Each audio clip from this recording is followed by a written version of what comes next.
Hello student, पिछले video में हमने क्या देखा था कि किस तरह से यहाँ पे इंडिया में फ्रेंच आए थे, ब्रिटिश आए थे, उसके पहले पुर्तगाली आए थे, डच आए थे और किस तरह से वो उनका एक्सपेंशन हुआ। यहाँ पे व्यापार करने के लिए उनमें होड़ लगी हुई थी, सब लोग व्यापार करना चाहते थे।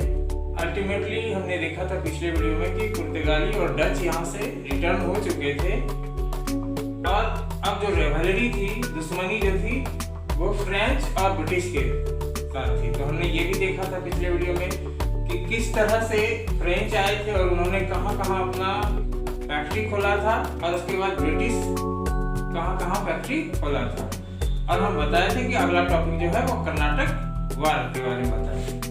तो ठीक है, आज का जो टॉपिक है स्टूडेंट वो कर्नाटक वार है। इसके बैकग्राउंड को पहले जानते हैं कि कर्नाटक वार के पीछे क्या बैकग्राउंड था। एक बार फिर से जान लेते हैं। Till the end of the 17th century, 17वीं शताब्दी के अंत होते होते ब्रिटिश, पुर्तगाली और डच को इंडिया से बाहर कर दिए थे।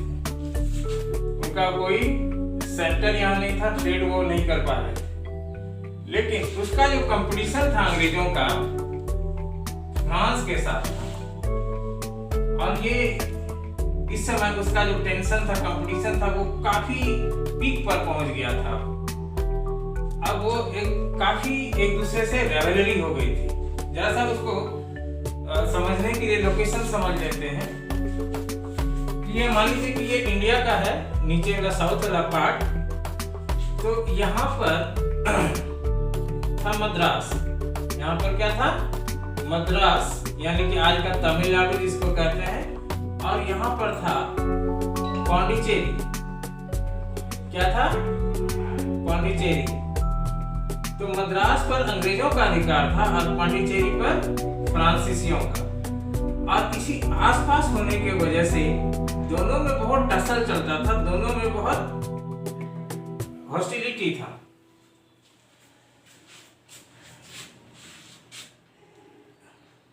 In 18th century, French and English got opportunity to interfere the internal political conflict between Karnataka and Hyderabad.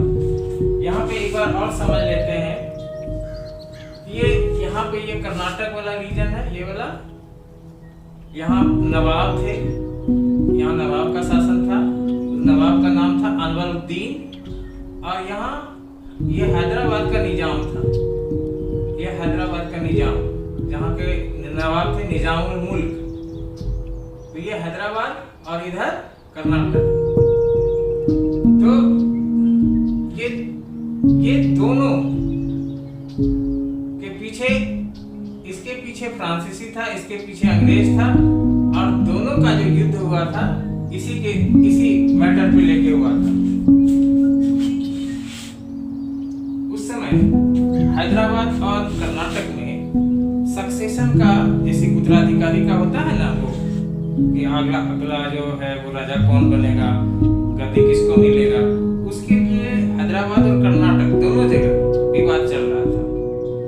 तो डुप्ले को ये एक अवसर लगा, जो फ्रांसीसी गवर्नर था ना, Dupleix, French East India Company का गवर्नर था डुप्ले। उनको लगा कि अगर हम इनके इंटरनल मैटर में हस्तक्षेप करते हैं और किसी एक का साथ दे देते हैं तो हमको इसका साथ मिल जाएगा हमेशा के लिए, वो हमेशा के लिए हमारा ऋणी हो जाएगा। और अंग्रेजों ने भी ऐसा ही सोचा कि अगर हम इनमें से किसी एक को बना देते हैं नवाब वहाँ का, तो वो हमारे प्रति लॉयल हो जाएगा। तो ये प्लान इन दोनों के मन में चल रहा था। और फिर क्या हुआ कि ये बैकग्राउंड था कि क्या था दोनों के मन में और क्या तैयारी हो रही थी।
पास हेल्प मांगने के लिए।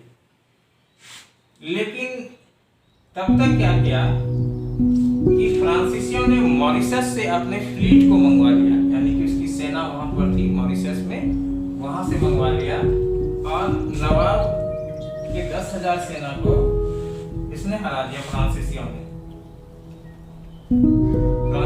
ये नवाब का जो सेनापति था उसका नाम महफूज खान था। ये सब चीज आपके बुक में नहीं है, क्योंकि हम इसलिए बता रहे हैं कि आपको सारा चीज समझ में आ जाए। महफूज खान को हराया, उसके 10,000 सेना समेत, और इस तरह से यहाँ फर्स्ट जो कर्नाटिक वार था उसमें फ्रांस विजयी घोषित हुआ। वो काफी उसने पावर अपना दिखाया और अंग्रेज ब्रिटिश को भी समझ में आ गया कि ये अन्य पुर्तगाली और डच जैसा इसका कंपटीटर नहीं है, ये बहुत कुछ कर सकता है। उसके बाद फिर संधि हुई, ट्रीटी हुई एक्स-ला-चैपल में, और उसने फ्रांस ने क्या किया, अंग्रेजों को मद्रास लौटा दिया। ठीक है, ट्रीटी के बाद अब है दूसरा सेकंड कर्नाटिक वार। दूसरा कर्नाटक वार क्यों हुआ? ये 1749 में से लेकर 1754 तक चला। ये क्यों चला गया था? Was fought over the issue of successor to the throne. यहाँ हमने पहले बताया था कि हैदराबाद और कर्नाटक में उत्तराधिकार के लिए लड़ाई चल रहा था।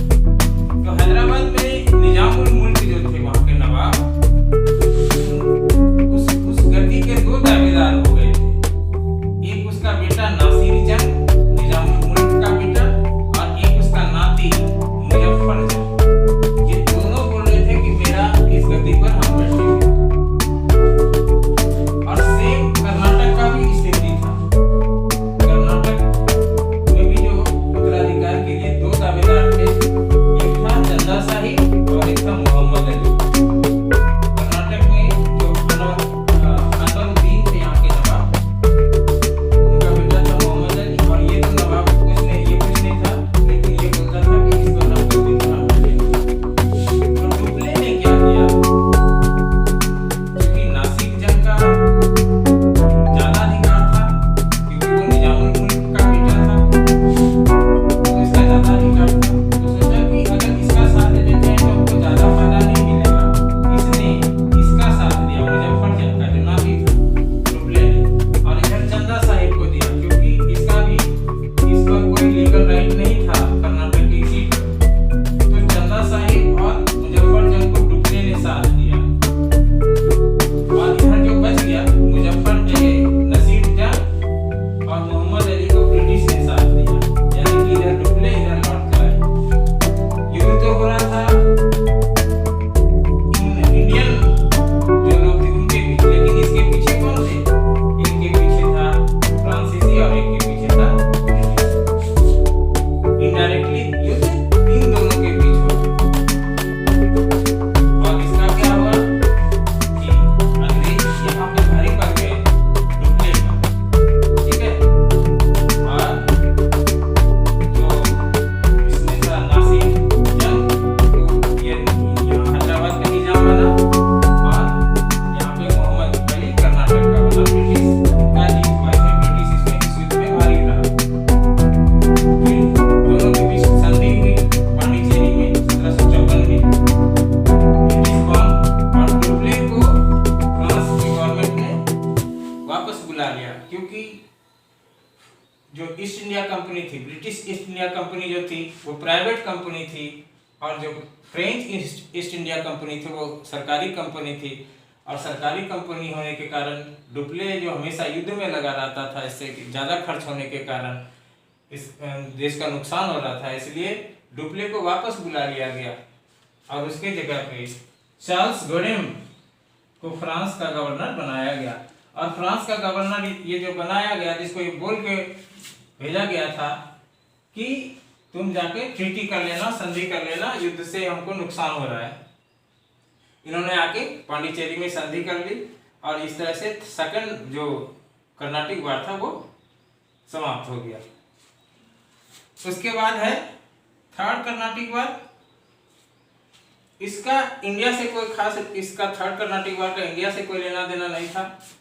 1757 से 1763 यानी 7 ईयर तक ये चला। और इस युद्ध के पीछे भी जो कारण था कि यूरोप महादेश में फ्रांस और इंग्लैंड के बीच 7 ईयर के लिए युद्ध चल रहा था। यूरोप में युद्ध चलने के कारण उसका प्रभाव इंडिया में भी देखने को मिल रहा था। इंडिया में भी फ्रांसीसी थे और इंग्लैंड ब्रिटिश थे, यहाँ भी दोनों में विवाद बढ़ता गया। और यूरोप में क्या हुआ कि वांडीवास के युद्ध में फ्रांसीसी हार गया, यूरोप में संधि हुई। और उसी तरह से यहाँ भी इंडिया में भी दोनों मिल गया। ब्रिटिश ने जब युद्ध चल रहा था तो फ्रांसीसियों से चंद्रनगर और पांडिचेरी को भी छीन लिया था। और क्योंकि यहाँ थर्ड कर्नाटिक वार में जब यूरोप में दोनों में संधि हुआ फ्रांस और इंग्लैंड में, उसका परिणाम यहाँ इंडिया में भी देखने को मिला।